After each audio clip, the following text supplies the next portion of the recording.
Indian young cricketer Vaibhav Suryavanshi T20 cricket లో సరికొత్త record సృష్టించాడు.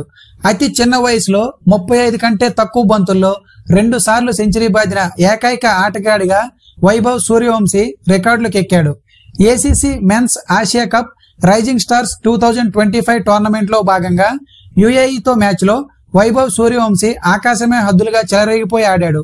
కేవలం 32 బంతుల్లోనే సెంచరీ పూర్తి చేశాడు. మొదట 17 బంతుల్లో 52 పరుగులు చేసిన సూర్యవంశీ 32 బంతుల్లోనే సెంచరీ బాదేశాడు. మొత్తంగా 42 బంతులు ఆడిన సూర్యవంశీ 144 పరుగులు చేసి అవుట్ అయ్యాడు. ఇందులో ఏకంగా 11 ఫోర్లు 15 సిక్సర్లు ఉండడం విశేషం. మరికొద్దిసేపు క్రీజులో ఉండుంటే యూనివర్సల్ బాస్ క్రిస్ గేల్ రికార్డుతో పాటు డబుల్ సెంచరీ కూడా బాదుండేవాడు.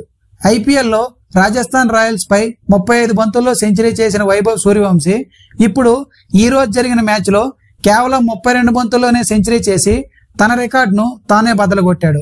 ఇండియా తరపున ఫాస్టెస్ట్ సెంచరీ చేసిన రెండో బ్యాట్స్మెన్ గా రిషబ్ పంత్ రికార్డును సమం చేశాడు. ఇండియా తరపున టీ20లో ఫాస్టెస్ట్ సెంచరీలు చేసిన బ్యాట్స్మెన్ లిస్ట్ గనక చూసుకుంటే ఉర్విల్ పటేల్ 2024లో గుజరాత్ తరపున త్రిపురతో మ్యాచ్ లో 28 బంతుల్లో సెంచరీ చేశాడు.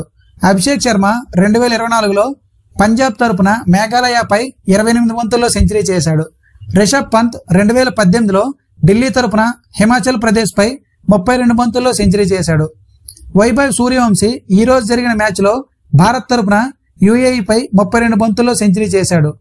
ఇండియా తరపున ఫాస్టెస్ట్ సెంచరీ 28 బంతుల్లో ఉర్విల్ పటేల్ అభిషేక్ శర్మ కొట్టగా రిషబ్ పంత్ వైభవ్ సూర్యవంశీ సెకండ్ ఫాస్టెస్ట్ సెంచరీలో 32 బంతుల్లో సాధించారు. చిల్డ్రన్స్ డే సందర్భంగా 14 ఏళ్ల వైభవ్ సూర్యవంశీ ఆడిన ఈ ఊచకోత ఇన్నింగ్స్ చిల్డ్రన్స్ డే స్పెషల్ అంటూ ప్రతి ఒక్కరు కూడా సోషల్ మీడియాలో పోస్టులు పెడుతున్నారు. ఈ అద్భుతమైన ఇన్నింగ్స్ తో మరోసారి దేశం మొత్తం తన కోసం మాట్లాడుకునేలా చేశాడు 14 ఏళ్ల వైభవ్ సూర్యవంశీ. భవిష్యత్తులో కూడా ఇండియా తరపున ఆడే అవకాశం వచ్చి ఇండియా తరపున కూడా ఇలాంటి మెరుపు ఇన్నింగ్స్ మరెన్నో ఆడాలని చెప్పి కోరుకుందాం.